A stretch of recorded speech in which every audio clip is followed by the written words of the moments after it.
Welcome to Red Man Group Patriarchs Edition, Special Edition. It is election eve, so we're talking the 21 convention and the election.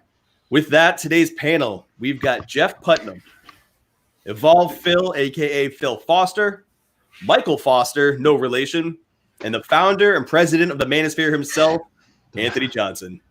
Thanks, Jets, man. welcome to the show. I'm really looking forward to kicking this one off, not just because obviously tomorrow is the election. It's the night before, the calm before the storm. We all know it's going to be insane tomorrow on social media. But I also want to focus on the family aspect of this. And I think that gets lost in the sauce sometimes. So with that, before we dive into all the politics and all that, we just wrapped up 21 convention. The 21 summit. It was the threefer. Every man here spoke at the Patriarchs event. So we're going to go quickly into that, what you spoke about, what your takeaways were, what you noticed with the family men. And then we're going to dive into the politics side of the house where we can discuss, what our predictions are as to who's going to win, who's going to lose, and what the role of the family man is and where his focus should be.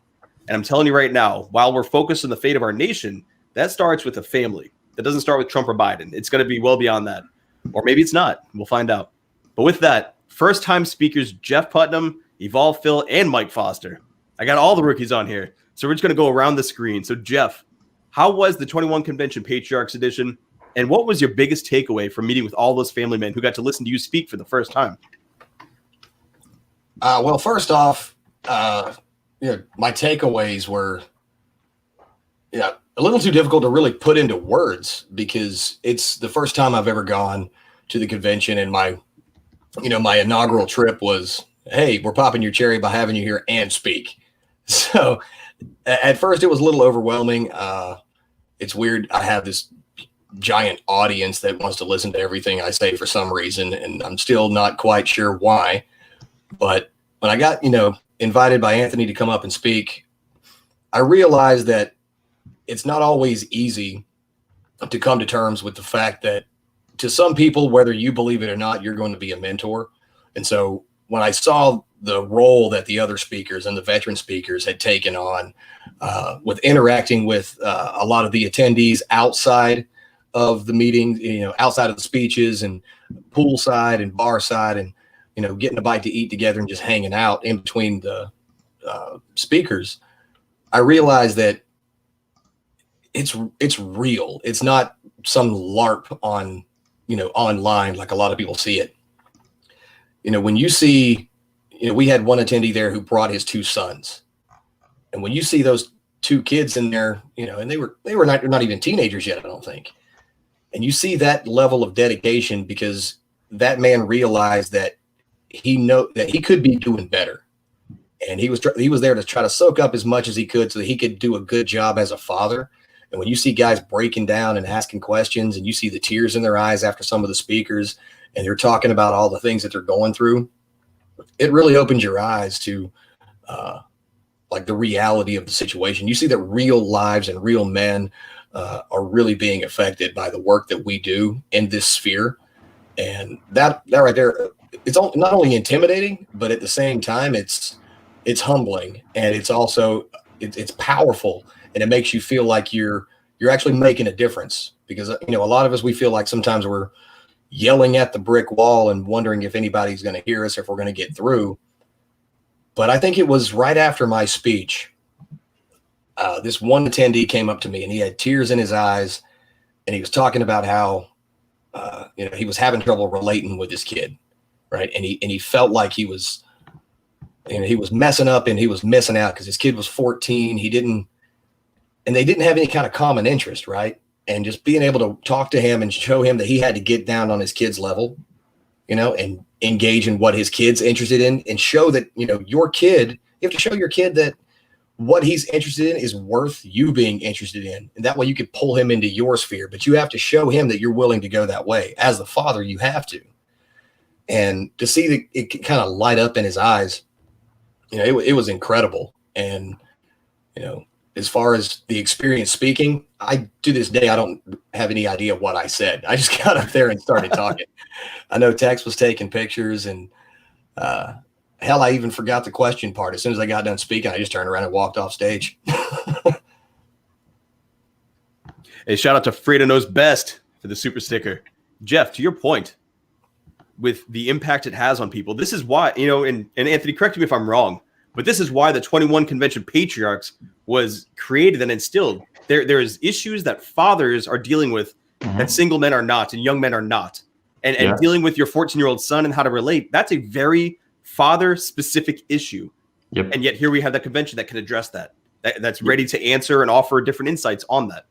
Yeah, in my opinion, family values, let's call them, or even just family itself and fatherhood have been shit on in the manosphere for like a long time, like a second-class citizen kind of thing. And I think the Patriarch Convention that we do now is an illustration of that moving in a more positive, healthy direction.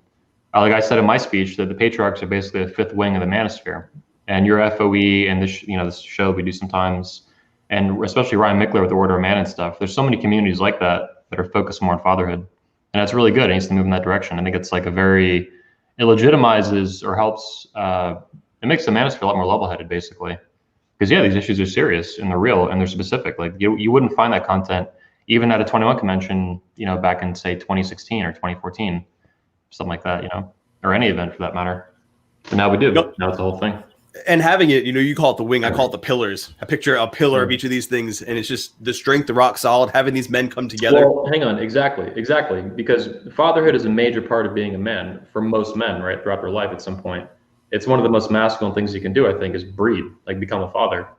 So the fact that it wasn't included in the manosphere, say in 2015, more formally, is just fucking ridiculous. You saw a little bit of stuff, married red pill and stuff like that, but it's always looked down upon, whatever community it's always fathers get shit on. That's stupid.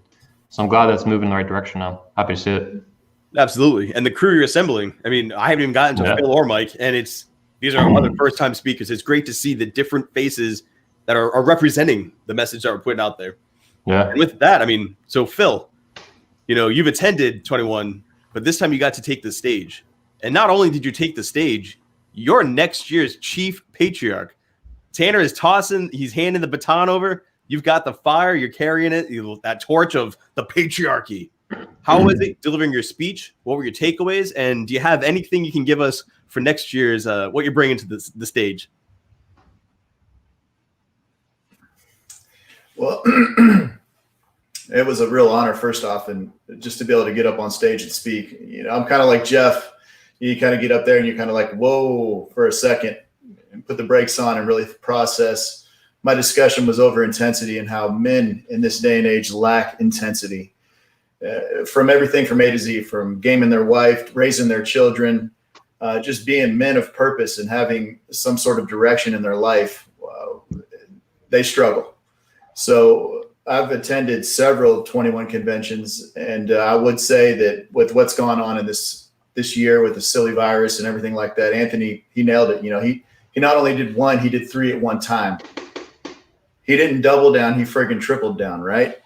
So it's kind of like a smack to the face of most folks out there that say, oh, it can't be done, and he did it. So kudos to you, Anthony. Good job. Thanks, man. That was incredible for me to see that go down. And what I take away from the whole convention itself is there's so many different personalities that mix and mingle. And when they all come together and they put their thoughts and ideas together and they get up on stage and they say, hey, try living your life in this direction. Here's a better way to do this. The value in that alone of just getting another perspective from another man, not your father, not someone else that's, a church peer or anything like that. We're talking another man that has experienced certain things that you might be going through in your life. It's invaluable.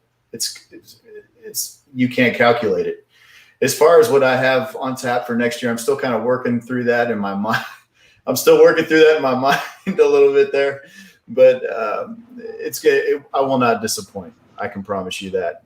I think that the direction of where Anthony has things going as far as the patriarchy and doing this convention separate or kind of together like he did this year, I think it was a huge success. And I'm glad to see that we all have an opportunity, especially the fathers in the manosphere, of, hey, it's not just about game. It's not just about, women or whatever. It's not just about, being a G status man. It can also be about, being exemplary as a father, being top tier material as a family leader. Right. And I think that's a key thing that's being missed in this day and age. So many guys out there, they're bottom feeders. Let's face it. And they need help.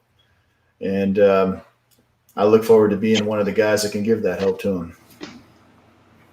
You're talking about the bottom feeders. There are a lot of broken men who are trying to raise men, and they either jacked it up or they did their best. They didn't jack it up, but they gave all the tools they had.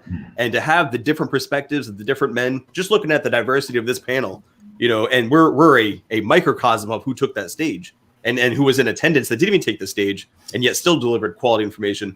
It's incredible what you can do to a life and how that can change the next life they're raising. And, with the election being tomorrow, we're not so much focused on what that's doing to us today. What does that mean to us next year? Where will our country be 4 years from now? Where will our children be in that future? That's what we're thinking about. We're thinking long-term here. And the only people who have literal skin in that game is the patriarchs, is the people who have families, or the men who know they want to have families, which is why, the president dream gets the pass to be on the panel. The future patriarchs of our day and age. My honorary patriarch card. Thank you. Vice patriarch. Thank you. Yeah, we're all one big family anyway. Yeah. And with that, I'm going to toss it to the other Foster. Mike, I talk a lot about irrational confidence, and that's sort of the angle I take on things. Is I come in, rolling hot and heavy. You did the same thing, and to impress me at that level, I look for that, and you blew through it. I was like, wow, I didn't know what to expect, but you went well beyond it. So for your first time taking it, and my first time coming across you and your work was through the convention, and I was very happy to see what it is you delivered. So how was it for yourself, and what were your major takeaways? Well, man, I grew up doing lots of sales, and sales, you learn to mirror the energy right in front of you. And so it certainly helped to have masculine energy all around me, guys that are taking it hard. So it emboldened me all the more. So I would just say that the conference itself was men being manly and not being macho, not fake stuff. I mean, there's disagreements all over the place for all of us, but it was guys after the same thing, which is like, how can I be good at being a man? How can I do this? And so that really encouraged me. I loved all the guys I met. I had great conversation. Guys were like, hey, Pastor, can I talk to you? And then they'd take me across the road, and I would go to the Brazilian grill, and they would pay for my meal and tell me like, oh, what's going on in their life, and ask me to tell them about Jesus. I'm like, yeah, I'll tell you about Jesus, and I get Pinot Noir, and it was great. But what I found is a lot of guys that understand who the enemy is. And that's the problem. Folks don't know who the enemy is. In feminism, and it's blue pill version, which is just white knights, right? They're the same thing. They mean to destroy us. They want to destroy men. They want to destroy the natural way of life. And they are aggressive, and they have much of the weapons, much of the mechanisms and media and all that stuff. So to be with men who understand that is not some little small part of our culture, but it's like we're in a very serious cultural war, and one that we have to win, or they're going to be mutilating our boys because they one day play with a doll and get confused, right? If you have a son, he plays with dolls and it makes you nervous, just let him play with dolls. Let him play with dolls for a couple of days. They'll turn to guns. They'll grow out of it. My kids thought they were cats before. We didn't give them whiskers. We got these guys like Joe Biden talking about mutilating little boys. These people are against us. I don't know what I said. I said something on Twitter that pissed a bunch of people off today. So I'm getting a lot of you did. That is making the rounds, man. I saw a little bit. I was like, I'm not touching that one. I love your Twitter, man. I love retweeting a lot of your shit, dude. You killed it. I don't recommend, if you want your mentions to be clean, to get involved in that mess. I didn't even know what was going on. Apparently some blue-haired feminist was coming after me. And anyhow, they hate us. They really do hate us. They're not like we have all these guys that are being gentlemen to them. They're not. We can't be gentlemen to them. They are the enemy. They are the enemy, and they mean to destroy our way of life. That's what they're trying to do.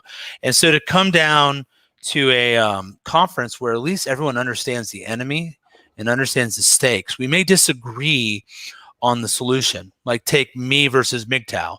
So I'm telling guys, get married, be fathers. And I understand the risk involved. I really do. MGTOW guys wouldn't say that, but at least we've identified the problem where it's hard to get people to see this is a cancer, this is a poison, this is a threat to your daughter. They're going to tell her it's not good to be a woman. They're going to tell her that she has to compete with men. A woman can't. I had this girl ask me once, what's the difference between men and women? And I said, all right, I'll teach you right now. You hit me as hard as you can in my face, and then I'll hit you as hard as I can in your face. Right. And we'll find out the difference is that with when we're men, we're dangerous. We could kill you, man. We're not the same. You're awesome at being a woman. I'm awesome at being a man. Let's just do that. But they're trying to twist everything right now. So at the conference, I was refreshed because I don't have to prove the problem. And I feel like that's more than half the battle, right? If we're going to stay in the sort of Matrix analogy, part of it's getting them to see the real world. Now, will they stay in the real world? Will they fight? That's in the movie The Matrix. That's a whole nother part of the plot, right? But if we can at least see them like things aren't what you think they are. And once we get there, then we can move the conversation forward. So for me to have people that were like-minded in that way was really refreshing. And so it's funny as a Christian, as an unashamed, not compromising, not backing off Christian, I could have real conversations because everyone was trying to figure out what is the reality of the circumstance. We're not pretending. It's not show. It's not fake. And that is refreshing to anyone that's been living in this world that is just plastic and nonsense and constant media show. I mean, look, I know I don't want to get too far into the Trump, but guys, like if Hillary Clinton Kane couldn't beat Trump, Biden Harris is going to beat Trump. You look at the media, this is all show. That's how far down this is. You know, this is like prison planets, right? These people are nuts. The media is so far gone. So to be with people that have detached themselves from social media in terms of like they can see the real from the fake, very refreshing. And so it was a good experience. And I look forward to watching Phil bear all the weight next year and let him pave the way for all of us. So Anthony, I want to toss it to you before we move to diving into the election tomorrow. And I wanted to bring this up to you. Quick comment though. Michael is so well spoken, man. That was really good monologue. I would clap, but I can't. But that was fucking awesome. And I mentioned it too because he added a new layer. I think he's adding a new layer to how I think about the conference. That the problem is already. I think all the speakers. To restate what Michael was saying, how I'm interpreting it. All the speakers and even I would say 90% of the attendees are facing in the same direction. Like that, but I think that's what he means by understanding the problem. And I haven't really thought about the convention intellectually like that, but it hits the nail on the head. Like he's right. And it is refreshing to be around it. And I'm really happy to see that in a first-time speaker and hear him about his experience like that. And I think it's what you guys have been probably feeling for a couple of years now at 21, even since 2017, Hunter, or Zach, sorry. So I gotta change strike one. Strike one. It's my phone doing it. It's my phone. I wanted to piggyback off what Mike said, and that's actually what I wanted to pitch to you. You know, he spoke about Trump. I've seen all the men on here reference Trump. Every man who took the stage that was a speaker, I'm thinking is Trump, pro-Trump. And then you see all these rallies, all these trucks, the Trump train riding through. Trump represents masculinity. Our version of masculinity, true red pill masculinity. It gave me a sense of hope when I made that connection. When I looked at Trump versus Biden and the man versus the man, I looked at a man, and then this new male, open mouth smile, new male. And I realized there's more positivity and support for red pill masculinity than I think we give credit. And what do you have to say about that? Because you've collected all these speakers, not based off political affiliation, yet here we are. All aligned in one cause. No, that's a really good point, man. The other day on my newsletter that I sent out to the 21 Convention and 21 University, when I endorsed Trump, I did like a full mail out to everybody that I had access to. It means a lot to me, obviously. One of the points I brought up is that the manosphere, there's a certain figure in the manosphere who's notorious for trying to keep the manosphere not just apolitical in terms of like, everyone's welcome more or less, right? If you're a communist, we don't like you. We think you're a fucking asshole maybe, but no one's going to kick you out of the manosphere for it, or socialist or something. But by far and large, men of the manosphere do support, Donald Trump. But what I was bringing up is that there's a certain figure in this manosphere community for a long time now who really was hyper vigilant to the point of absurdity and keeping the manosphere apolitical, like super, super hyper political. It was just ridiculous. Like politics didn't even exist or wasn't an issue. And I think it's ridiculous because there is a lot of common ground with what you see going on in the MAGA movement. There's a respect for masculinity, separate from Trump. And then Trump also is exuding that in his own kind of like super brazen, hyper alpha kind of way. I call him an apex alpha male. And I mean it in terms of his ability to just dominate so many different families and people and organizations. Like, it's incredible. But yeah, there's a lot of common ground. And Make Women Great Again, I'm not wearing it, but it's behind me. I think the pink one. I got the pink one behind me. A couple black ones too.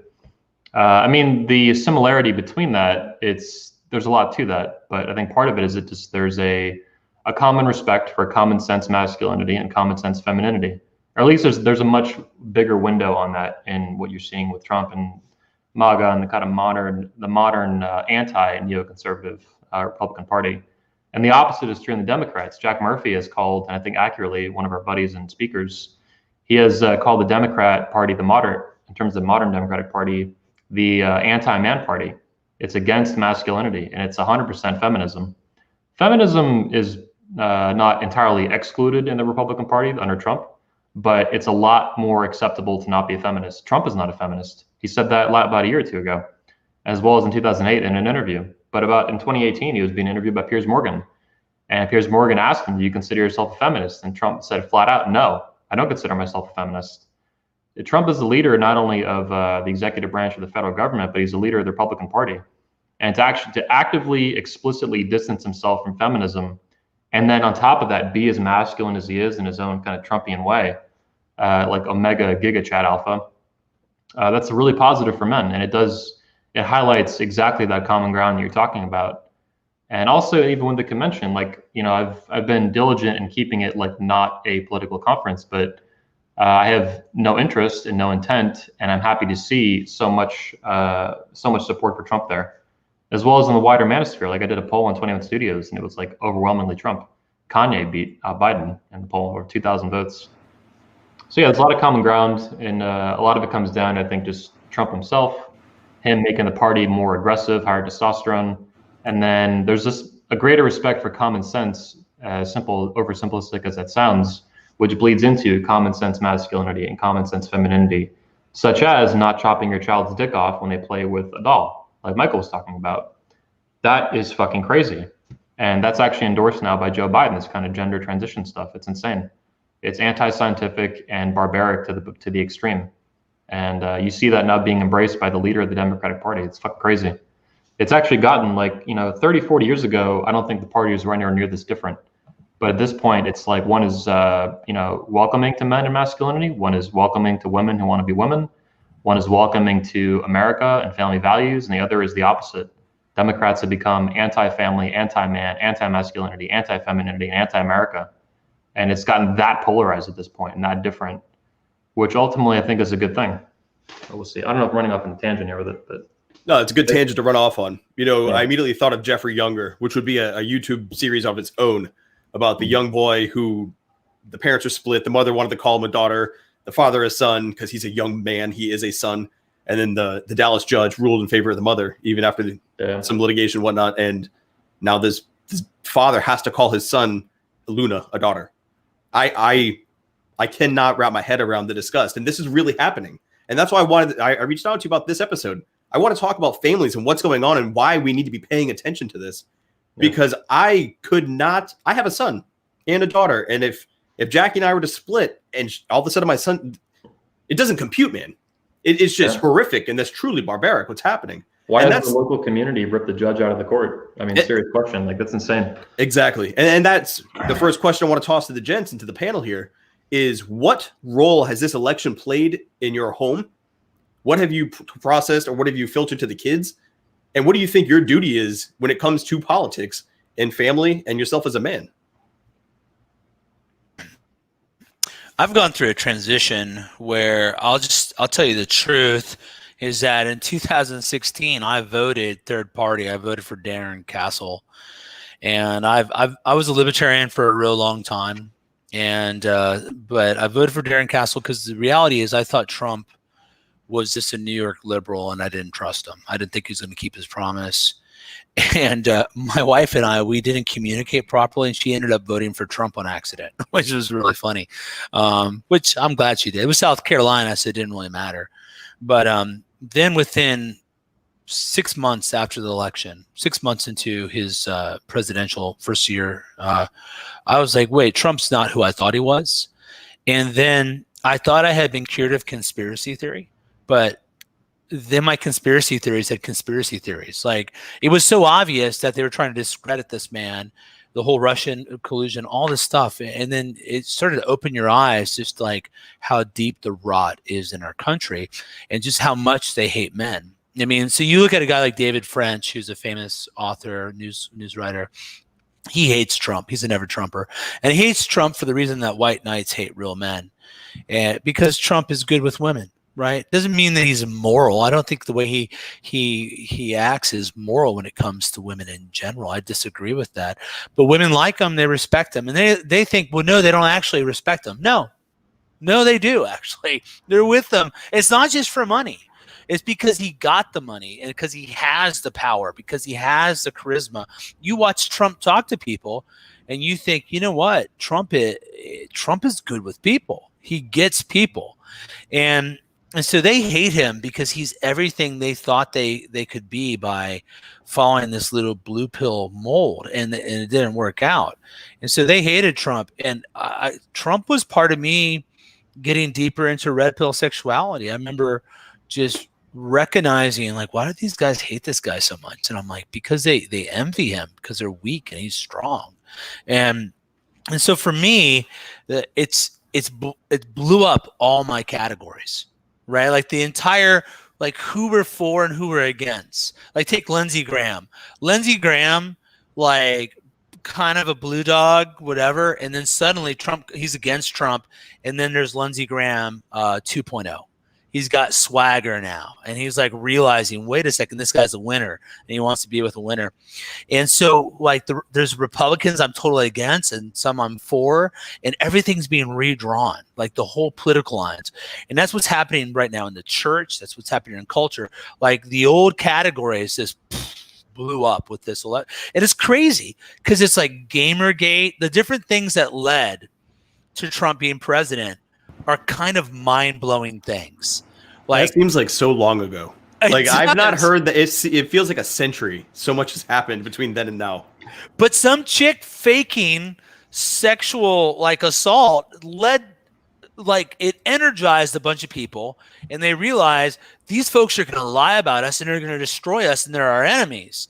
And it red-pilled a huge group of people who weren't open to these ideas. And suddenly you've got people like Candace Owens, who's in transition, David Rubin, who's in transition, these folks that are becoming increasingly conservative and they're moving directions, or at least they're taking up causes that they hadn't previously taken up.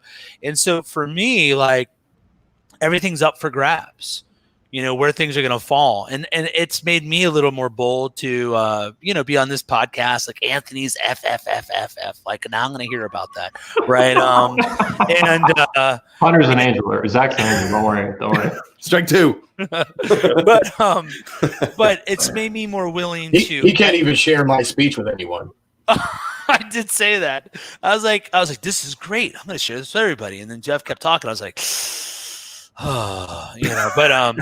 but the reality is that we're all realizing, like, suddenly the enemy became clear overnight, and it was elite, power hungry governmental tyrants. We don't give a crap if they're Democrats or Republicans, but we realize these people want to control us.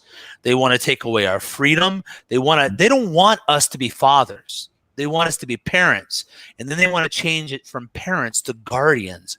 And when we are guardians of our children, then we're just looking over them for the government. Government wants to be nanny. We are in a war for our life. That's what people don't realize. Like, this is serious crap. Look at the level of lies going on right now. The level of propaganda is mind-blowing. If we are a piece, we're like a washcloth, and we're in the laundry, the washer of propaganda right now. Like, it's so nuts. The things they talk about how awesome Joe Biden is. Joe Biden is basically a retard. Like everyone looks at him. He's got dementia. He can't get a sentence out right. He's an old man. His children should be ashamed for putting him up there. They do not love their father or grandfather. No one would put someone up on this stage like that. The guy is like, it's Weekend at Bernie's. It's a dead body. And they're acting like, oh, he's so bold. No, he's not. This guy is boring to everybody. There's no one excited about this guy. They're just pretending, right? He's the fall guy, man. The Democrats hate him too. You're right, and his children. Yeah. And people were excited about Hillary Clinton. They're not excited about Joe Biden. And we're watching like this lie. And a lot of us, I think this is an opportunity to wake up more people and just say, you know what? No, because there's a lot of pastors that are scared to come out and support Trump.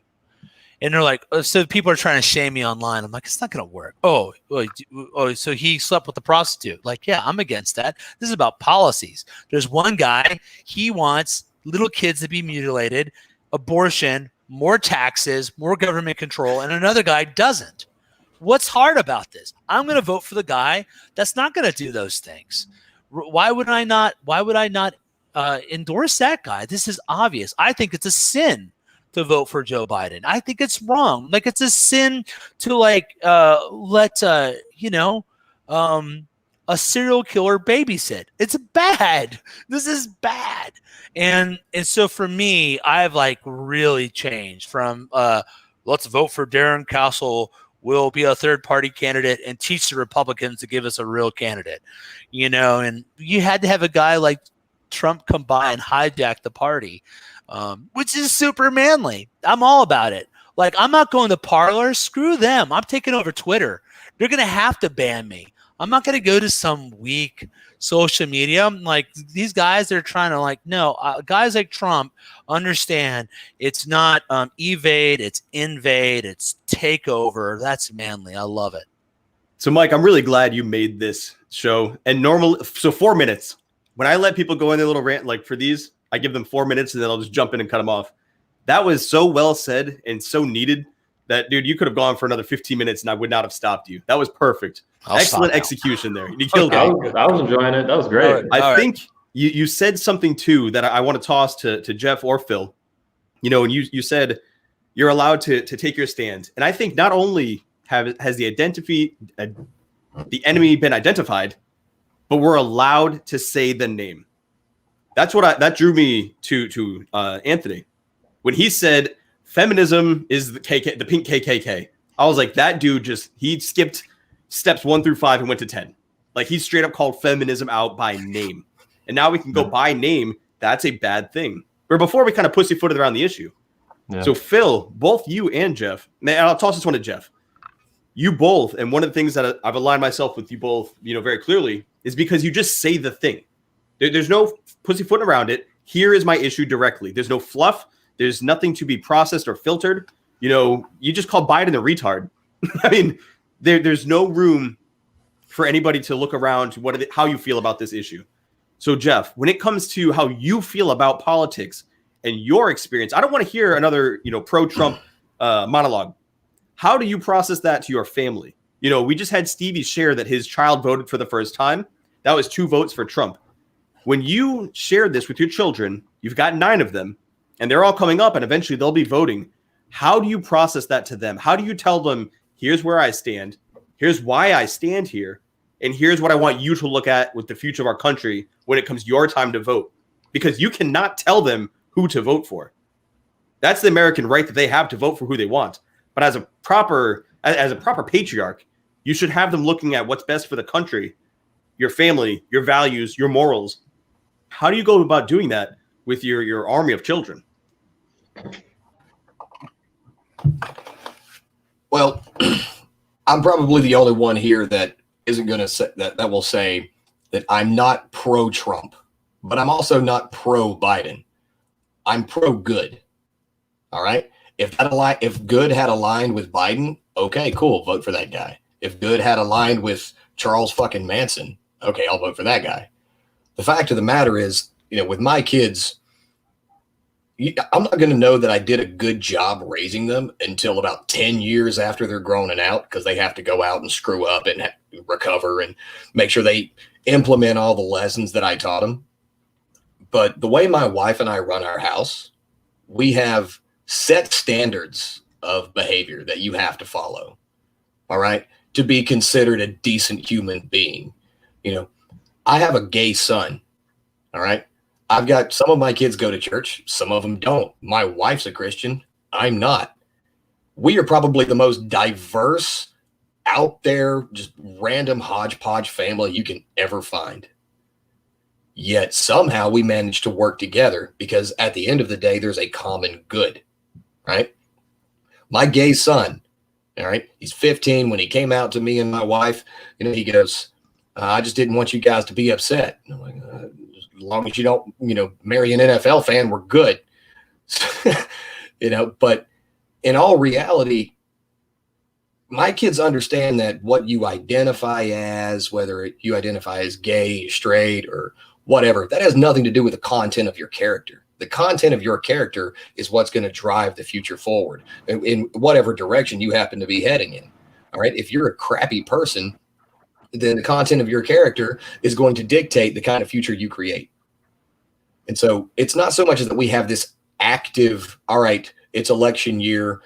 We have to tell you which policies are good, which policies are bad, yada, yada, yada kind of crap. No, it's a long process of growth and improvement. And, oh, okay, I see where we screwed up here. Let's go back and correct this. Let's identify what was wrong with this and forward, so that we're creating adults. We're not raising children. We're raising adults. We're raising young men and a young woman. And the way that we raise them is all going to depend on our own actions. And so for your question of how are we going to vote, because I can't tell them what to vote for. Well, knowing what but knowing the fact of this candidate versus this candidate or whatever, what they stand for, what they stand on, what they believe in. Can you truly say, no, with the morals and the values that we've raised you with, can you truly say that you're behind that 100%? And they have to make that choice. If they can, okay. If they can't, okay. But it's all, whether they can or can't is going to depend on how well my wife and I have instilled the values and the morals and that we raise them with. Right? How we treat them, how we expect them to treat each other, how we expect them to treat us. I can't talk to my 6-year-old son or, my 9-year-old son or my 11-year-old son about, Joe Biden wanting to be on board with cutting a little boy's dick off because he decided one day to play with dolls. Hell, my kid my 6-year-old hasn't taken his fucking Spider-Man costume off in like 4 years. All right. I mean, I don't call him Peter Parker. I just let him be. And one day he'll grow out of it. But, I'm kind of with Mike Foster over here. He didn't give his kids whiskers when they thought they were cats. But it all boils down to how you're raising them. All right. What are your values and what you set the standard as what is good versus evil? All right. Because right now you've got Joe Biden turned around and you have all the Biden supporters that are saying, men are evil. Masculinity is evil. Being anti-abortion is evil. I hate to break it to you, ladies, but abortion is not a form of birth control. All right. It's just not what it is. All right. But I raise my kids pretty much on the same standard that you guys do. Good is good, evil is evil, and we don't change the definition of things. All right. We're not changing the definition of racist. We're not changing the definition of Nazi.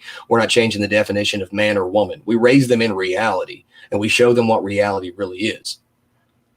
And so I don't say, well, this evil little man over here, Biden or the Democratic Party or whatever, that's really good because of progress and feelings and emotions. No, if this is screwed up, I tell them that it's screwed up. If they ask why, I try to explain it on a level that they can understand. But no, I'm not for any politician. My discussion with Jack Murphy when he came on my podcast, it's not Republicans versus Democrats. It's not red versus blue. It's good versus evil now. Which side are you going to be on? Are you going to be the side on the same side as degeneracy that's calling for, our boys to, have their dicks chopped off because they made a choice when they were 6? They're not even allowed to buy cigarettes now until they're 21. But they're somehow, capable of making a decision to change their gender when they're 6. No, that's bullshit, and it's ridiculous. And so, how many preconceived notions you just shattered by saying that you are not going to choose based off party. People will see this and they're going to say you got a bunch of bearded white dudes together that are pro-Trump and they're rednecks and they hate women, and that's how they'll see this. Your son's gay, and you told him you will not use your sexual preference for a party. There are people who will say, because you're gay, you have to vote for this person. You must define your vote based off your sexual orientation or preference. And you're the father here saying, no, you will define what you find to be more aligned with, what is morally good, what aligns with your values. That is how you'll base it. And it's I did not know that about you. We're very similar in that. I've shared, if I don't vote on party, I vote on who's best for America. I want America to win. If that's a third party out of nowhere, that dude's getting my vote. Yep. Democrat, my vote. Republican, they get my vote. I want America to win. And therefore, it's who's the best person for the country. And you hit the nail on the head with that one. Yeah. And at the end of the day, let's say Biden wins tomorrow. I mean, I know I've got a better chance of driving a needle up a nun's ass with a sledgehammer. But if Biden wins tomorrow, it's not going to change shit in my house. I was saving that one for Phil. Oh, that was my next thing I was tossing to him. Well, it's not going to change anything in my house because tomorrow my kids will still be getting the same lessons that my wife and I teach them. And by the time Biden's out of office, which all of my kids will still be living at home, majority, except for the 3 that are gone now, all I'm doing is creating a better generation of people to go out there and correct that fuck up. Well, this is a debate we should get into, I think, after Phil gets into it. I suspect me and Michael will have a different opinion on this. All right, so Phil. Let's see. Yo, Trump wins. Life is good. Biden wins. What happens in the foster home? How will the outcome of this election impact you? Will you be in the street screaming? Will you be crying, or will you be carrying on? What's going to happen in the foster home? Well, nothing. I mean, life's going to go on. I have some concerns, obviously, if one gentleman wins over another, because, I'm in business for myself, and some of his policies will affect my business. The availability of certain chemicals and stuff like that will disappear. A lot of the social institutions that he will keep in place, talking about Biden here, the big thing in my house, see, it's kind of, I filter everything in our home. So we don't have news on TV here. We don't watch TV, period. So a lot of the information that my child would get would be through peer interaction at school. And that's a very, very conservative school that she goes to as well. It's private. Now, there are some Democrat folks that go and liberal folks that go to her school. And there's been some situations arise where I guess it was last week she was with a friend and they were all riding together, and so-and-so had said, hey, I hear, who are you going to vote for, Biden or Trump? And our daughter said, well, of course, if I could vote tomorrow, I'd vote Trump. And she's 16 years old. And needless to say, I mean, we live in a very conservative area. We live in Texas. And she goes to a private school. She's very, very conservative in that fashion as well. And I discuss certain things with her. So she approached me about abortion. I guess through social media, she saw some things about abortion, and how Biden is for abortion. So I explained to her, how abortion really works. And she goes, do they really abort babies that late? And I said, yes, baby, they do. Well, how do they do that? And I said, well, they start clipping parts off the body and then dismember the body while it's still alive in the mom and take it out. And she just could not believe that. But see, that's a hard discussion that you have to have with your children. You know, I've got a 16-year-old daughter, you know, and, you know, thankfully, still no premarital sex that I'm aware of because I'm all over shit. But, you know, these conversations need to happen. And will I be out on the street braying if Biden wins? No. Will I be concerned for each and every one of us that are on this screen right now? Absolutely. I see if guys are saying, and you see it all the time, oh, you know, hard times make strong men, blah, blah, blah. We haven't seen hard times if this man gets elected, because his policies alone will torpedo what little financial institution we have left the rest of the way underwater. It'll be gone. I'm a very money motivated individual. I like to live comfortably. I like to provide for my family. I don't want my wife and my child to worry for anything. And, you know, tonight at dinner before this Red Man group, you know, me and my wife were discussing something, and she says, you know, I'm really not even worried what happens tomorrow, because I know no matter what, you got me. You got us. We don't have to worry about anything. So I'm fine one way or the other. I will tell you that we will all have to really start working on thinking outside the box on how we take care of our business. And I think that, you know, to Jeff's point of, you know, teaching your children to do the right thing and setting that example for your children and saying, okay, there's a better way to do this, and let's try it this way. That will have effects down the road. But how will the next 4 years be affected, right?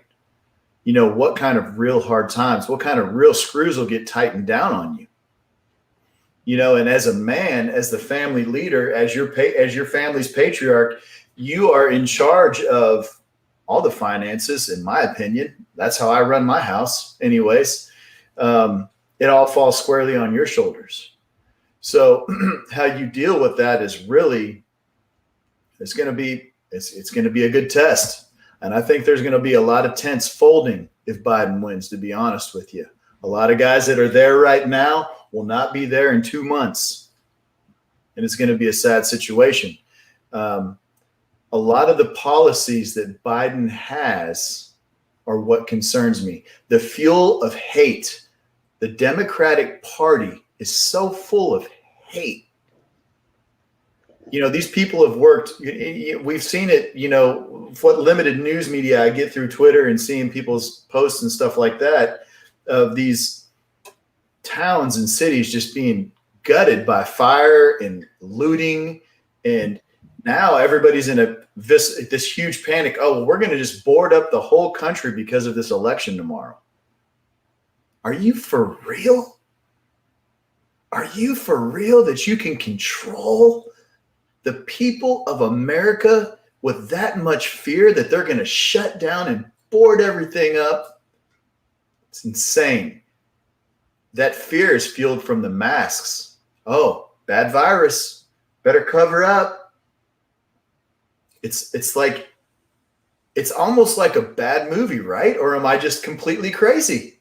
It's a muzzle, dude. It's worse than a bad movie for a That's what I call it, Anthony. Yeah.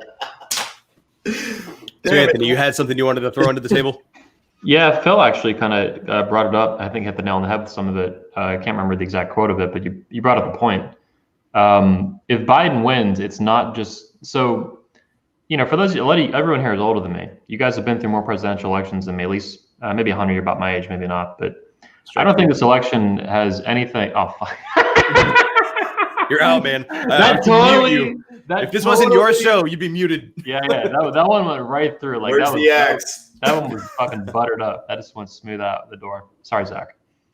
Anyway, I'm just trying to figure out how old he thinks you're I in your am. 30s for sure. I think. I don't think you're in your 40s. Could be, but yeah. You can go to hell now. Yeah. Oh, anyway, all right, all over the place. Anyway, what I want to say though, I think the only election on record that has anything to do with 2020 is 2016. This election has nothing to do, just like 2016, with 2012, 2008, 2004, 2000, 1996, 1992, 1988. This has nothing to do with any of that shit. This is something that we've never seen before. And I think, for example, if Biden wins, if Trump loses, I don't think that's going to happen, but if it does, it'll be open season on all of us. Anyone who's conservative, anyone who's Republican, anyone who's not a feminist, anyone who's not intersectional, anyone who's not down with 500 genders, anybody who's to the right of like fucking Joseph Stalin, is you're going to get kicked off the internet. We're all going to get Alex Jones. They're not going to be scared of anything because it won't even be a Biden's policies. They're bad, like Phil was talking about. It doesn't matter though. He won't even be president. I don't think he'll make it a month, never mind 6 months or 4 years. That's nuts. That dude is like, Michael called him a retard. He has dementia. I don't think he's retarded, although it's funny to hear that. I think his brain has fallen apart. He has like Alzheimer's or something like that. It's a total shit show. I mean, this guy is a disaster of a candidate. He makes Hillary look like a good candidate, which is really hard to do. But it's going to get bad. I don't think they will do everything they can to make sure that we never, ever, ever. How did that happen? What the fuck? That was me.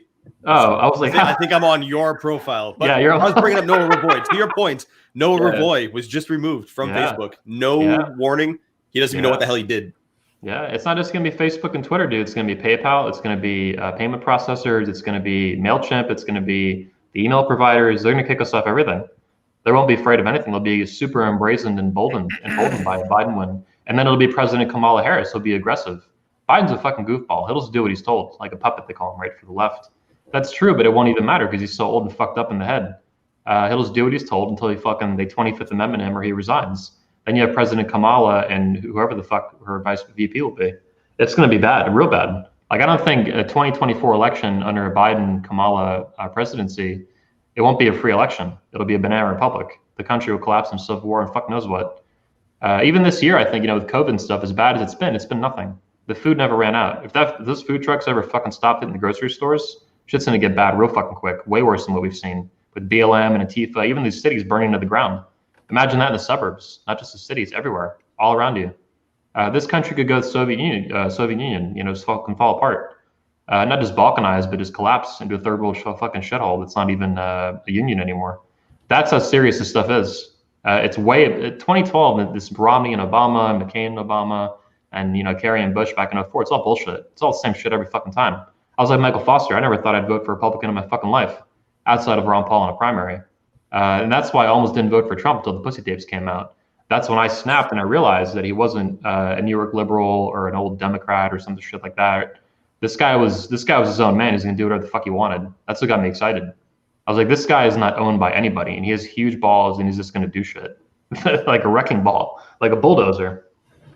So yeah, this election is super, super serious, and unfortunately, most of the public has been gaslit and wolf cried, I guess you'd call it, crying wolf, for so long. That's been said about every election for fucking ever. It's all bullshit. 2008 between McCain and Obama, it's the same exact candidate with different color skin and different party. It's all bullshit. This is real. This is freedom versus tyranny. This is like the collapse of your nation. I think deep state kind of stuff. They're gonna go fucking. They're like a fucking bee's nest right now. They'll be hit with a baseball bat.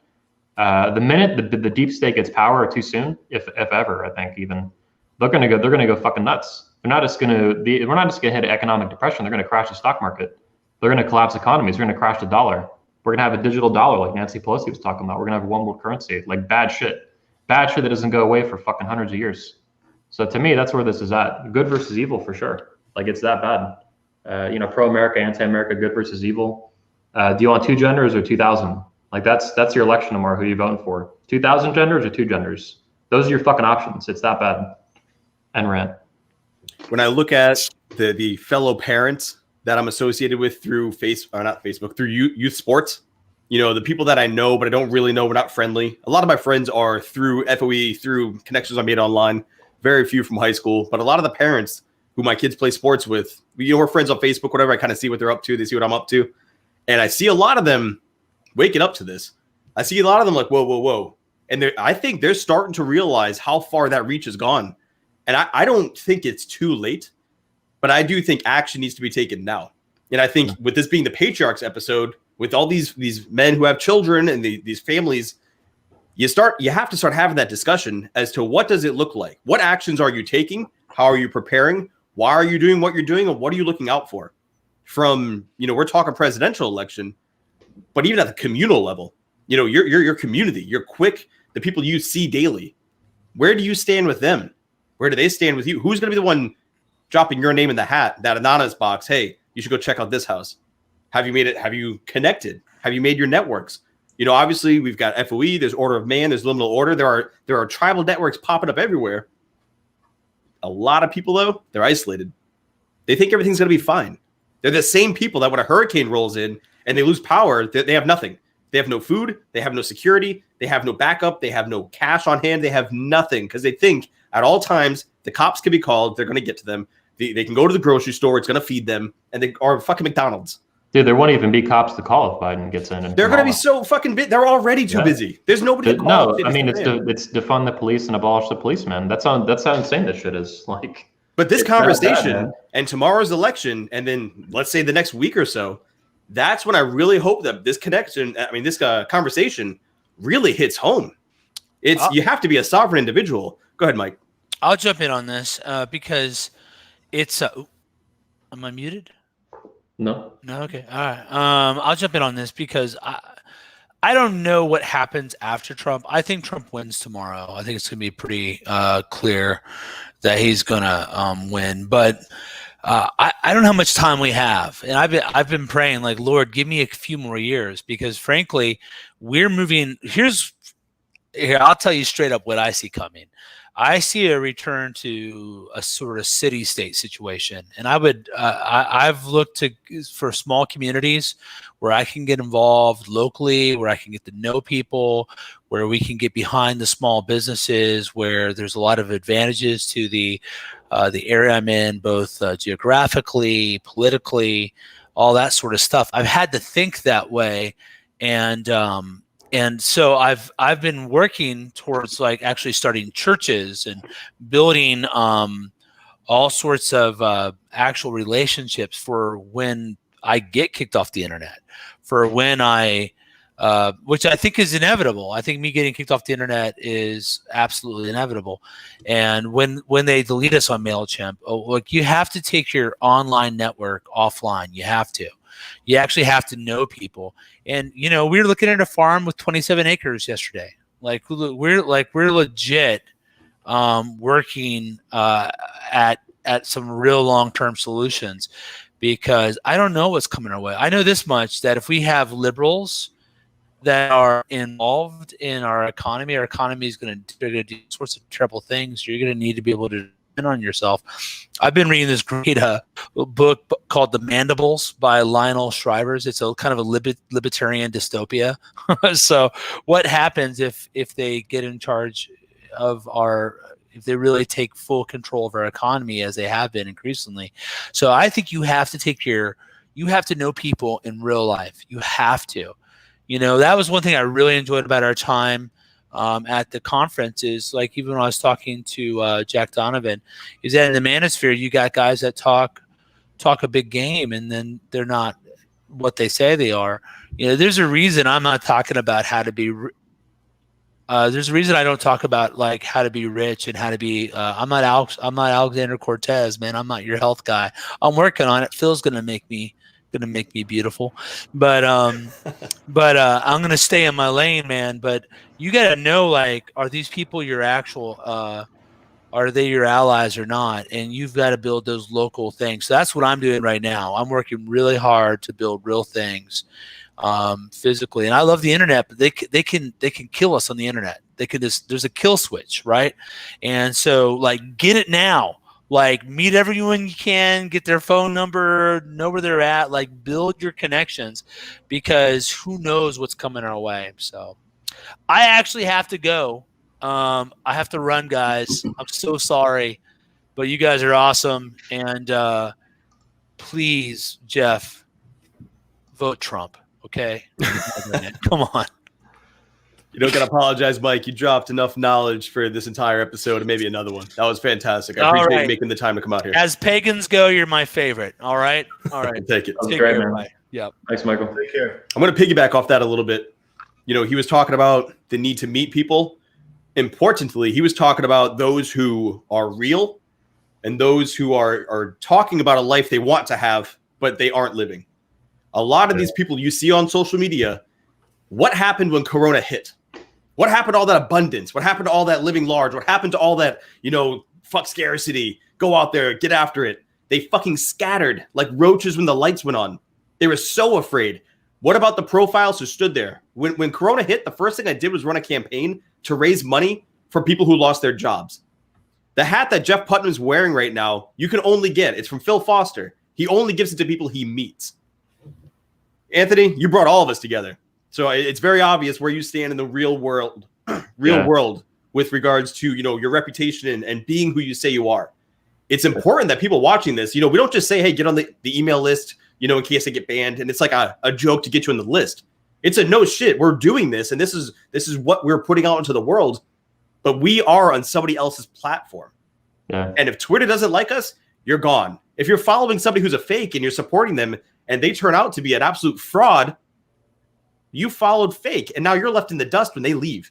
You're looking for that. Where's that guy to help me be abundant? Where's that guy to help me when times are hard? Oh, he left you stranded? What kind of fucking leader leaves their men following them, the men that need them, stranded? A shitty one, a fucked up one. That's who. And that's not what we're seeing here. That's not what you're seeing through the 21 convention. And I hope a lot of people follow Mike's advice on taking that next step, going through the DMs, making your social network, meeting people in person. You're going to need that when shit hits the fan. I have people in my phone I can call that will show up. They're not just fucking people that I see online that have great photos. They're taken inside these fake fucking planes that are sitting on a field somewhere. It's real. That's why I really like the Tate brothers. Whenever they fly, they'll turn their phone and like, hey, I'm actually in the air. Like it's a legit, hey, this is my car, or whatever the fuck they're talking about that day. But not a single person on this panel is a caricature of the life they want to live. Yeah. And when it comes to politics, when it comes to being a patriarch, you have to live and embody that message. And if you want things to change, you've got to be the person who's like, hey, I'm not going to wear my mask at the field with my kids. And maybe the next dad takes theirs off. They're like, yeah, you know what? You're right. This is bullshit. And it's like you give them permission to break ranks and start living a little more free, a little more independent. And I just think that's missing. I think a lot of people are looking to these people living these fake lives, and they're going to be fucking stranded when those dudes scatter. If I can give an anecdote, when COVID began, I was never pro-mask, but I just kind of stayed out of it. And it wasn't until because there wasn't really any mandates back then, at least not in Florida, and it was even back then it was kind of sparse. It was over time that shit got crazier. 14 days slowed the spread, and masks, kind of crept in, and all this bullshit, right? But eventually, I became very anti-mask. Not even that far into it. I don't know how far, weeks or whatever, a month or so. I just became I just realized this is really fucking sketch. This is a slippery slope to hell and back. This has got to stop. And so I became very anti-mask, and I was calling myself an anti-masker, and I was very open about it. I even ended up burning a bunch of them on 4th of July. I just bought a whole pack of them and fucking lit them on fire. We got to burn the mask, all of them. But I actually got yelled at by a longtime attendee of the convention, an old friend of mine. He was really pissed off that I was an entrepreneur and a business owner. He considered it very irresponsible. And I had the exact opposite opinion. I was like, this is exactly what I should be doing as a small business owner, not just as an American, not just as a young man, but as a business owner, I need to be a leader and be an example. And these masks are fucking super sketch and super dangerous. This is very bad long-term effects on the country, on a population. It's demoralizing. It's a muzzle. They're evil. I fucking believe that to the bone. Mask mandates and even mask shaming to a lesser degree, but the mandate stuff is super fucked up. It's evil, pure fucking tyrannical evil. And so, yeah, anyway, it just kind of came to mind with the real world stuff, because to me, I'm a real world entrepreneur. I don't hide behind I'm not selling ebooks behind a fucking cartoon someone made for me on Twitter. Since day one, as a business owner, I've had my real name attached to my business. And as a pickup artist, the men's rights and Red Pill, all this stuff, the whole fucking time. I never was behind, hiding, and then came out. I was always out of the closet, so to speak. So yeah, it just came to mind when you brought that up with being who you are and being real and not hiding behind this fake crap. The mask thing was an example of that. I have to be real. I have to be who I am. And that meant burning the masks. That meant making fun of mask people and mask Nazis and shit, because I hate it. And I think it's super fucking sketch. And every business owner in this country should be like that, in my opinion. Phil, go ahead, Jeff.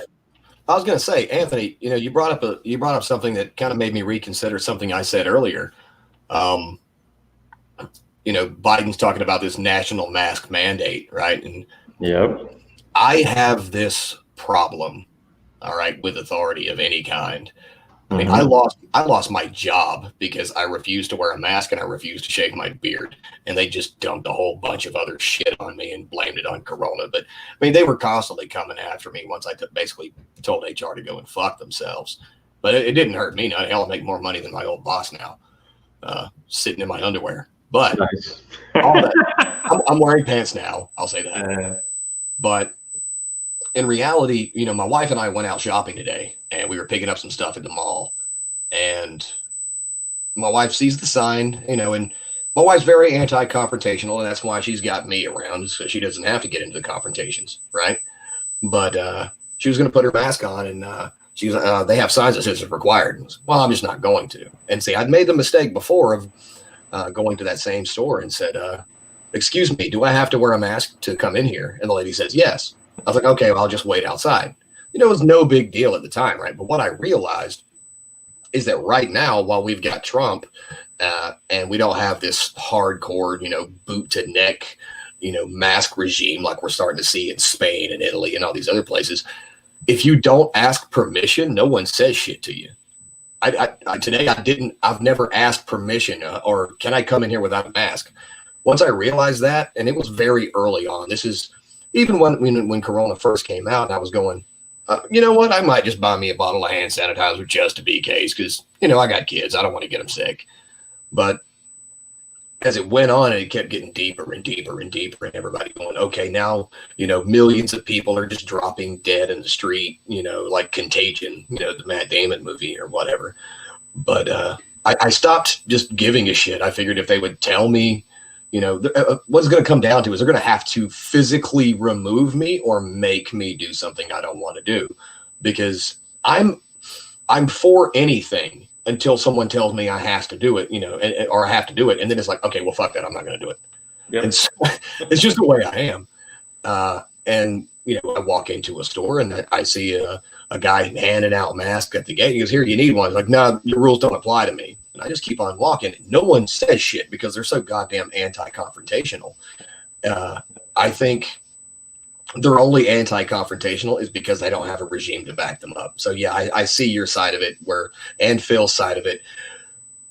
Post-Trump, you know, if we end up in a Biden era and people feel like they're empowered, you know, by the regime who's got their back, you know, the whiny little bitches who think they're going to control everything we do, then yeah, maybe they'll start to be a little more confrontational, because you see that in these blue ran cities and blue ran states and counties where the police are told by the mayor, stand down. You know, we have a sheriff here, God bless him, I love him. He actually put out a thing, if shit gets rowdy, we'll call on citizens to come and help. But until then, we've got this. And so nothing gets out of hand here is because, you know, the residents don't feel like their bullshit is being backed up. And I do think now, seeing after what you just said, if Biden and Harris, you know, get elected and get into office, there will be that sense of, okay, well, we've got this shit now. Now you're our bitch kind of attitude behind it. And they will try to really enforce the shit. So yeah, I'm going to retract my position from earlier. Jeff, I think you need to unplug and plug in your mic. You got some crazy feedback going. It didn't happen until Anthony laughed in his microphone. Let me meet mine. Let me know if it goes away. Yep. Oh, yeah. Shit. Totally. Dream. Mine. Jeff, I retract my previous statement. You Phil, need to. I wanted to toss this your way. Yo. Business owner with a daughter, you got to think you're squared away. You know, you've been taking the right steps for your family to put yourself in the right position. What have you found yourself focusing on a little bit more, you know, with your daughter, with what she's seeing through the limited social media she has? You know, you said that in the car ride, somebody was getting on about Trump. Has she faced anything in the school system? Yeah, my kids are homeschooled. Jeff, I believe yours are homeschooled. So we're not facing the same thing. She is being out in the wild, you know. Has she had any feedback like that or anything online? It's interesting because like I said, she goes to a private school. So the feedback that she gets is generally from one or two kids. And interesting enough, Anthony, you'll like this one. They're divorced kids raised by a single mother. So it's that feminist value. So Veda, my daughter will go to school and she'll talk about kind of like how we live our life, you know, and everything flows through dad, and, you know, dad makes the final decision. Like friends will want her to come and do something. Well, let me ask my mom, and then she'll talk to dad, and then I'll let you know. And these kids, their minds are blown. Well, why do you have to talk to your dad about it? Why can't your mom just answer the question? Well, because it's dad's house, and that's how he runs his house. Because dad is the fucking law. That's right, Yeah. Bubba. That's right, baby. You know, Man. Yeah. They don't know how to, they struggle with it, you know, and these kids, they just don't understand why I say no. And I say no a lot. She gets a lot more no's than a lot more yeses. But the interesting thing is that's some of the confrontation that she has now is being 16 and, hey, well, why don't you pick me up before school? Because she just got her driver's license, and we'll go have coffee before school. Well, dad says I can't do that yet. And well, why? You got your license. Well, that's just how it is, you know. And these kids, they really struggle with this thing. And a lot of these kids, unfortunately, they have parents that are both working, and mom and dad, when they are home, they got their face on their phone. Mom's like scrolling, and dad's over there picking his nose, watching sports, right? So there really is no parent teaching these kids how to behave, kind of like what Jeff was alluding to earlier. You know, they're teaching them right from wrong, and it's really a sad situation. As far as politics go, you know, she's only brought up that one instance. I really believe in my heart, though, that no matter what happens tomorrow or whenever it's decided, for the last 6 months, we just moved into this house, and, you know, for the last 6 months, I've been hardening my position because, you know, could I go out and buy property tomorrow? Absolutely. I think that's a little rash. I'm one of those guys where I'd rather wait for the dip when everybody's broke as shit and then go buy it. I'm sorry. I mean, I'm just kind of like a capitalist that way. You know? But so I've hardened my position.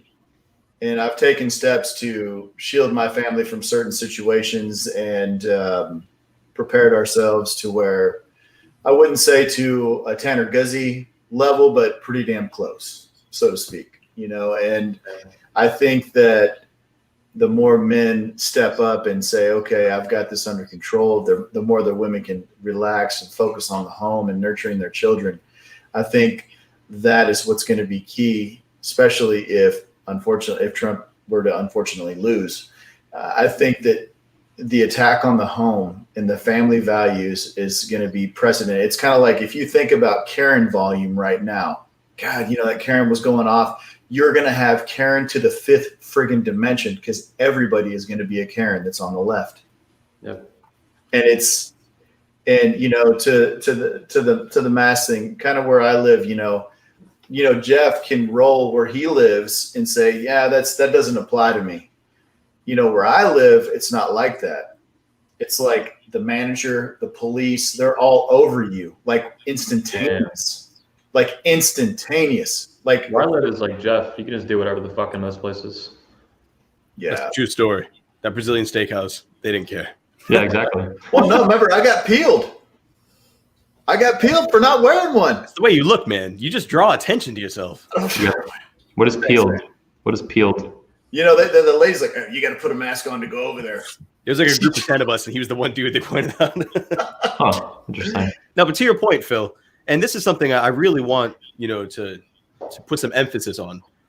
My son's 11, my daughter's 8, and I've already made it clear to them that there's nothing that's off the table for discussion. They'll ask me questions, and the difficult conversations you're talking about, they're horrible to have because when I have them, I can kind of see that innocence, a little bit of it, just a little bit's eroded away when they hear about some of the evil that's in the world.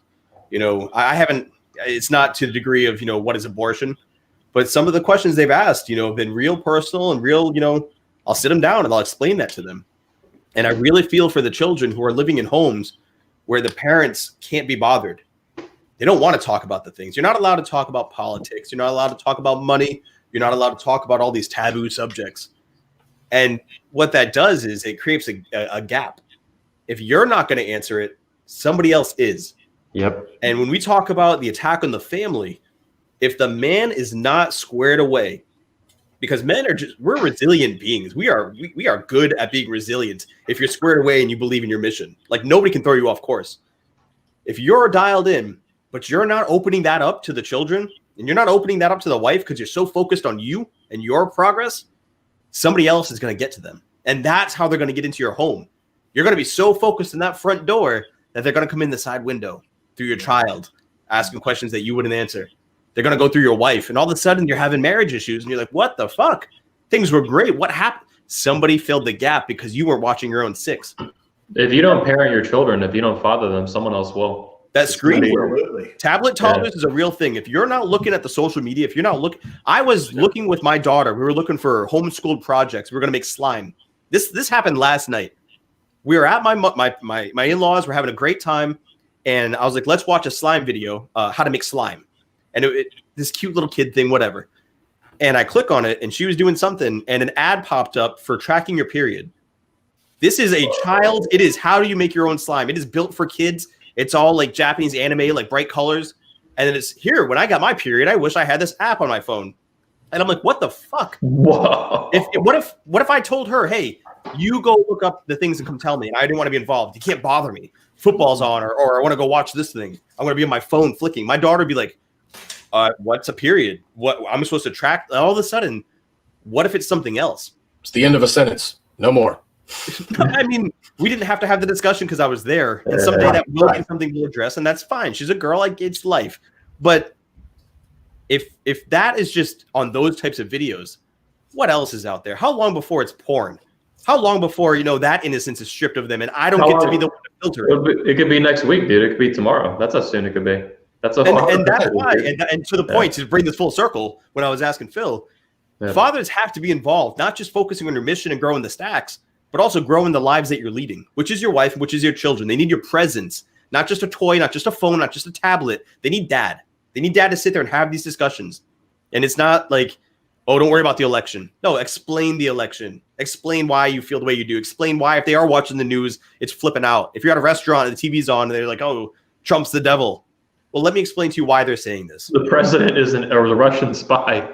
It's just, that's what these kids are hearing, man. It's necessary. And I really hope that patriarchs are understanding that the duty doesn't start and end with just you working on you. It starts and stops with you, as Jeff said in his speech. But that's full circle.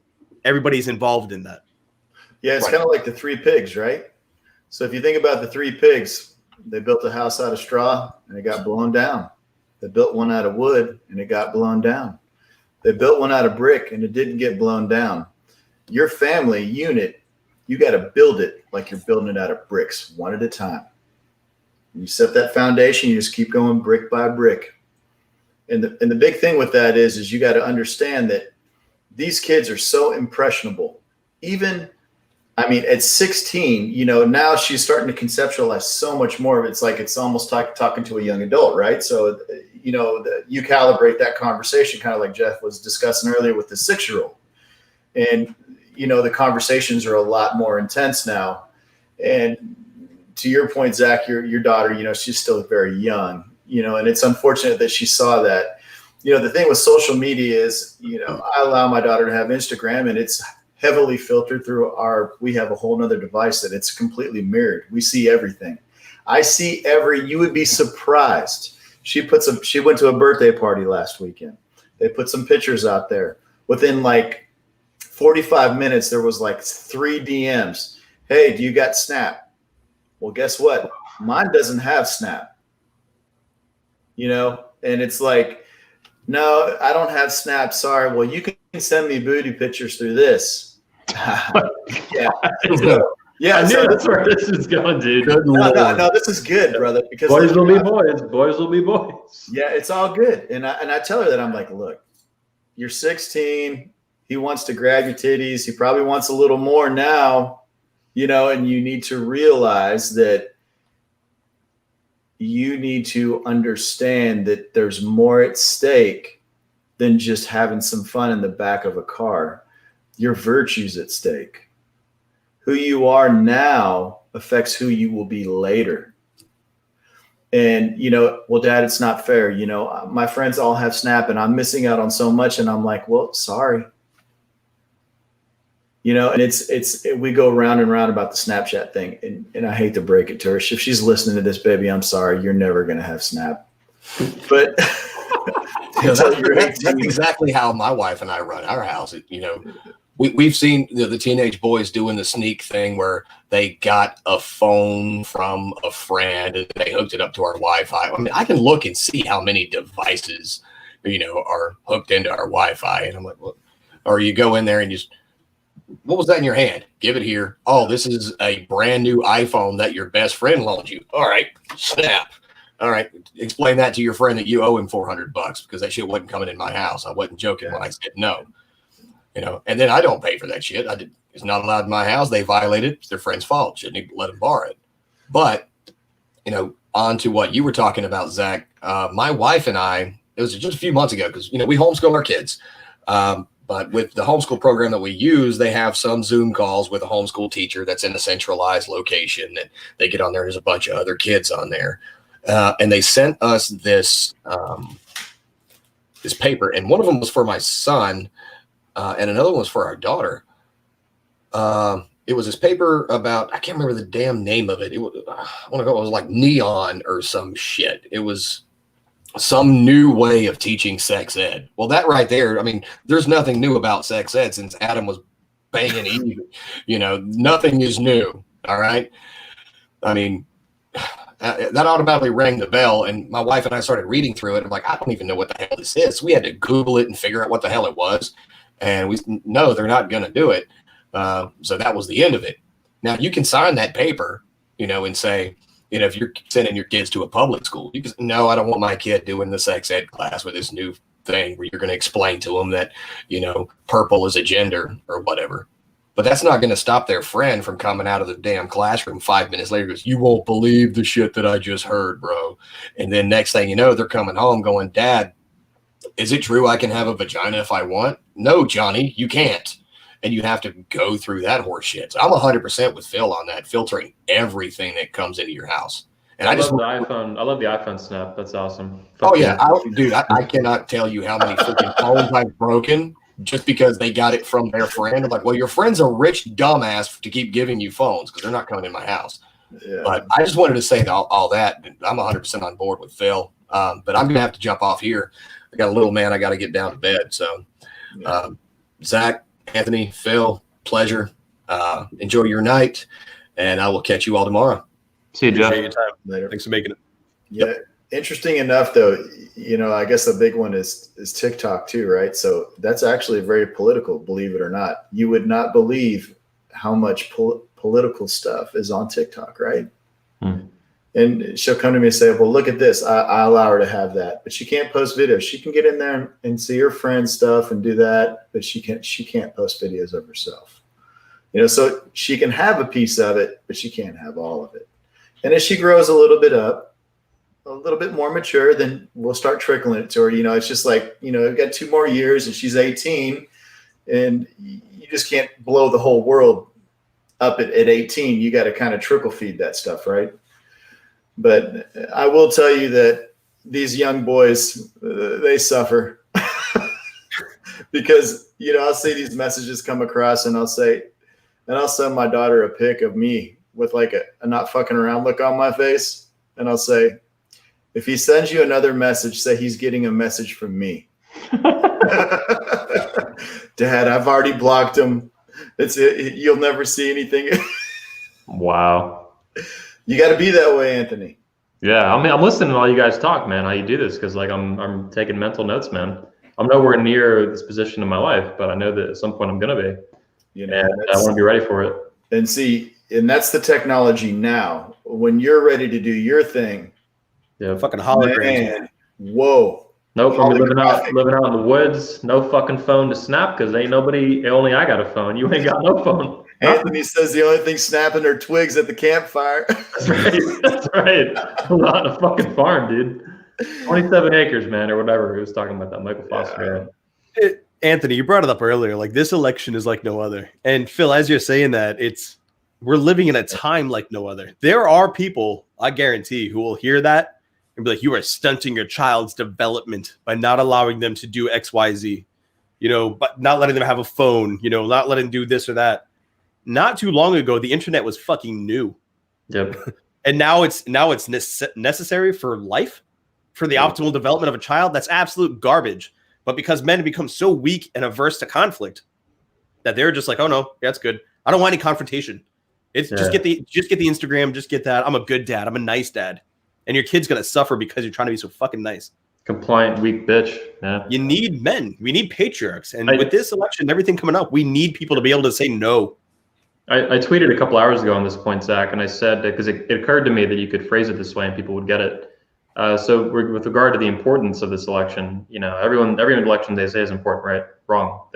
Until 2016, they were not important, in my opinion, for a long, long time. 2016 was super important.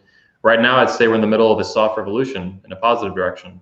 The MAGA stuff and all that, like deep state, a president getting in that was actually elected by the people and not chosen for them, which is what the primaries system, I think, was designed to do. You block out third parties, then you control the primary system. Therefore, you didn't even have to, they never had to rig the general election. I think the people who really can pull the strings, they never even thought that would be necessary. And it was pointless to do it in terms of effort and risk. It was much easier and safer for them to control the primaries. Anyway, what I tweeted was, I don't think we're ever going to live again in a pre-Trump America, ever. If we're lucky and we work hard, we can get to a pre-9/11 America and roll back a lot of this garbage that's been building up, and bureaucracy and regulations and the Patriot Act and all this crap, the spying and shit. But in terms of a pre-Trump America, in terms of attitude and politics, how politicians operate, like we're seeing now, Michael Foster's talking about Lindsey Graham, these Republicans that all of a sudden have some serious balls. Ted Cruz is another one that's really, man the fuck up with some stuff. Rand Paul even, someone I even liked before the Trump stuff.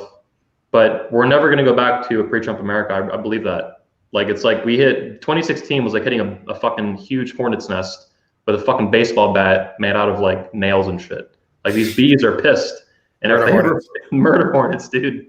And that's 2020 is what we're seeing, man. Look at not only in America and the whole world. I mean, Trump getting elected, this was such a fuck up for the deep state. It is spinning world history in a different direction. All of Western civilization and beyond. The trade war with China and all this crap. Trump leading and giving more brazen kind of balls to other countries that look to us for leadership. Where America goes, the West goes, they say, or the world goes even. Canada, look at Brazil, look at even Macron in France now apparently has some balls, pushing back against, Frenchmen getting their heads chopped off in broad fucking daylight by radical Islam and terrorists and shit. Even in Britain, they had, they have Nigel Farage, they have Brexit and stuff.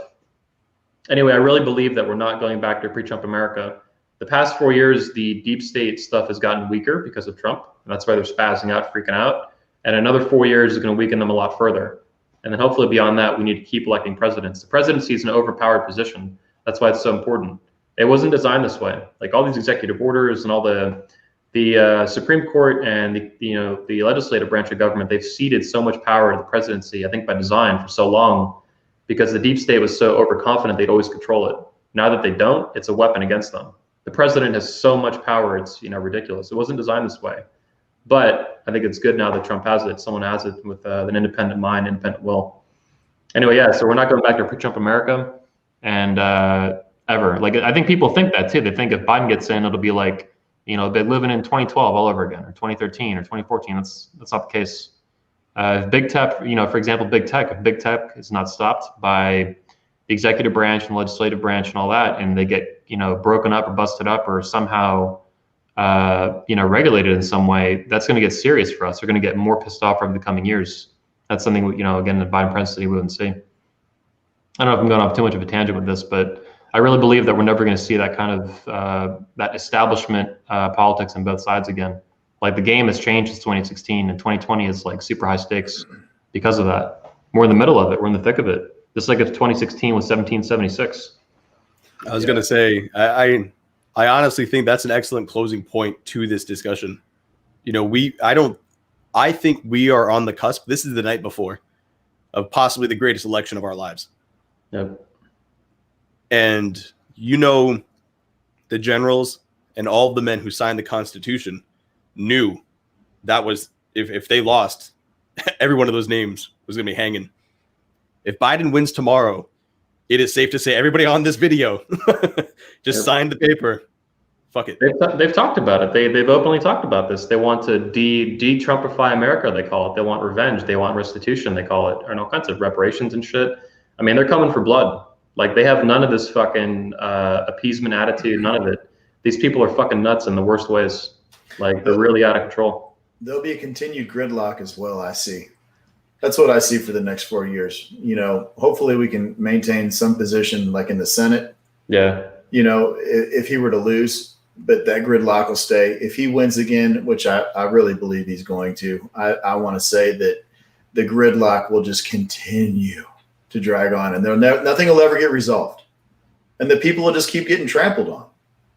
The little guys like myself, you, Anthony, Zach, you know, the small business owners of this country that pay, you know, every $100 bill, it's $33 out of that bad boy, man, that I got to set aside. Are you freaking kidding me? There's no way. No. And if Biden wins, it's going to go up to like $50 for every $100 bill I bring in. Yep.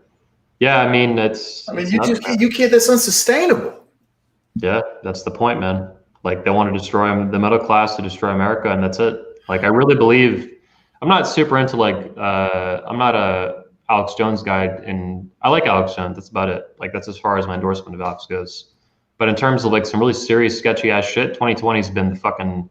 I think 2020, as bad as it's been, it's been the worst year ever in terms of like tyranny in a long, long time. Bad as fuck. This is just a warm up. If someone like Biden gets in, like it's going to get way worse, way worse.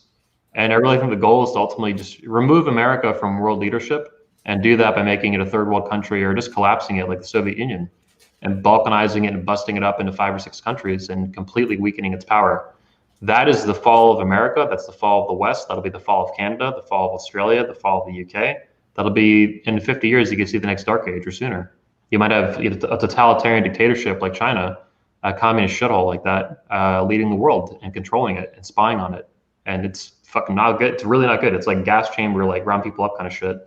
That's where this all leads, man. That's where masks, you know, that shit goes off too far, too long. That's where that shit goes. The idea that we're not going to have more genocide and shit this century is very, very unlikely and unrealistic. Last century was filled with it, and we have another 80 years to go in the century without that shit, hopefully. Well, you see what they did. You see what they did in England. They just shut them down like majorly. Yep. The police are going to come in your home. Yep.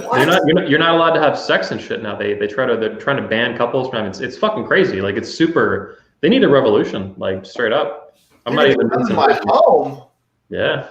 Yeah. Come on. See me on the 12 o'clock news, and I don't even watch news. They don't got the guns, man. Like, yeah, we have that attitude because we have the guns. I feel the same way. My doormat, my front door says, the Madison White House says, come back with a warrant.